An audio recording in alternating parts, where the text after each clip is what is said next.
देवेंद्र पाराशर, आप बिहार के चप्पे चप्पे को जानते हैं, नेताओं के दिलो दिमाग को जानते हैं।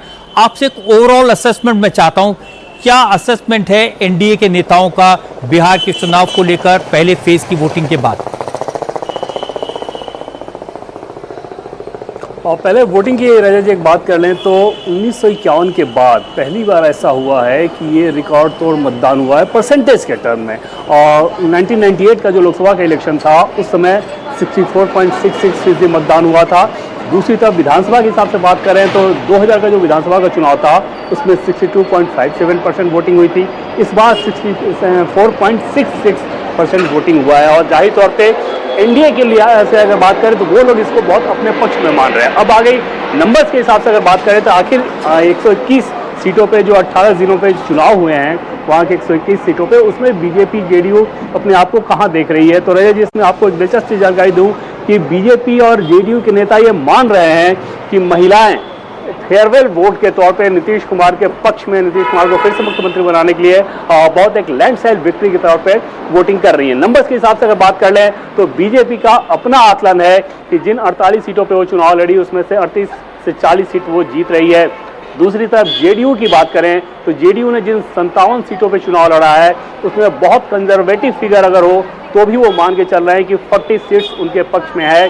जो कमजोर कड़ी है उसमें एनडीए के नेताओं का ये मानना है कि एलजेपी जिन सीटों पे चुनाव लड़ रही है वो उनकी सबसे कमजोर कड़ी है। और उस कंडीशन में ब्रह्मपुर या इस तरह की 1-2 सीटों को अगर छोड़ दें तो इस फेज के जिन सीटों पे आज वोटिंग हुआ है उसको लेके बहुत ज़्यादा उत्साहजनक रिपोर्ट उनके पास नहीं है।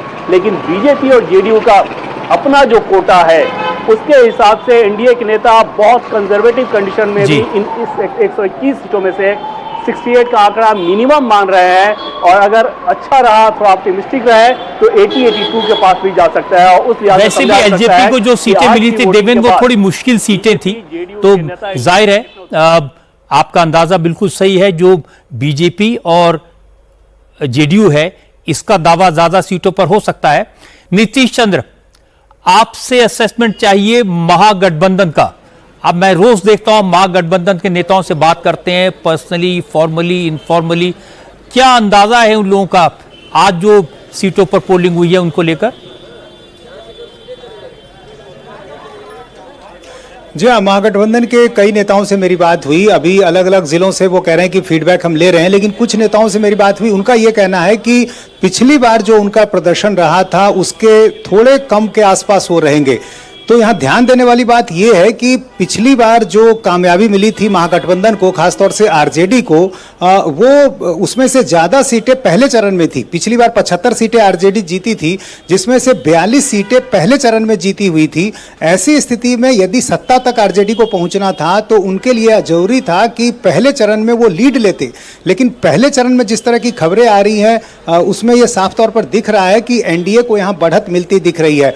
दूसरी बात यह कि जेडीयू की जो सीटिंग, जेडीयू के जो उम्मीदवार थे पहले चरण में 57 उम्मीदवार हैं। सबसे ज़्यादा एनडीए में जेडीयू के उम्मीदवार इस बार हैं। हम सब जानते हैं कि पिछली बार नीतीश कुमार का जो परफॉर्मेंस था जेडीयू का वो काफ़ी खराब रहा था और उसकी वजह थे चिराग पासवान और उपेंद्र कुशवाहा।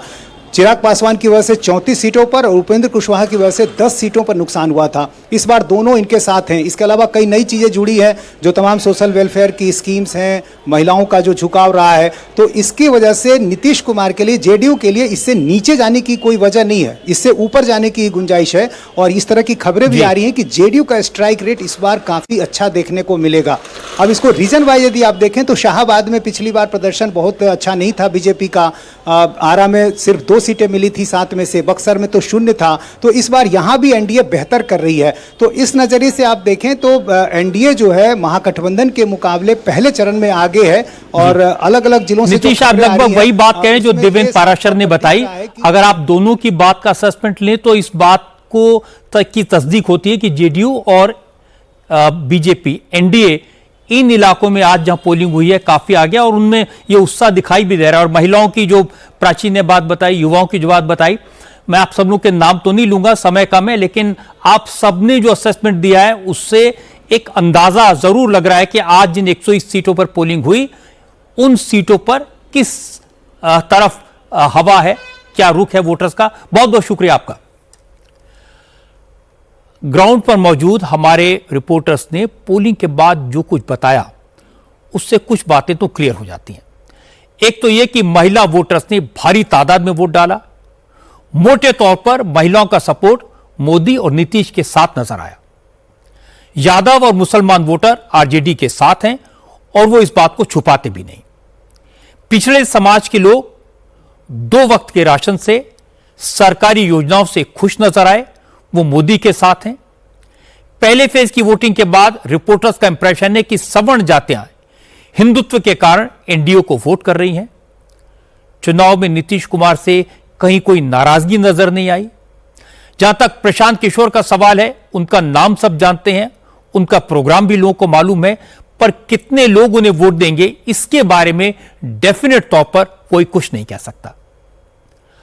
अब सभी पार्टियों का फोकस सेकेंड फेज की सीटों पर शिफ्ट हो चुका है। इसमें मुस्लिम डोमिनेशन वाला सीमांचल है, जहां से आरजेडी और कांग्रेस को जितनी उम्मीद है उससे कहीं ज्यादा उम्मीद असदुद्दीन ओवैसी को है।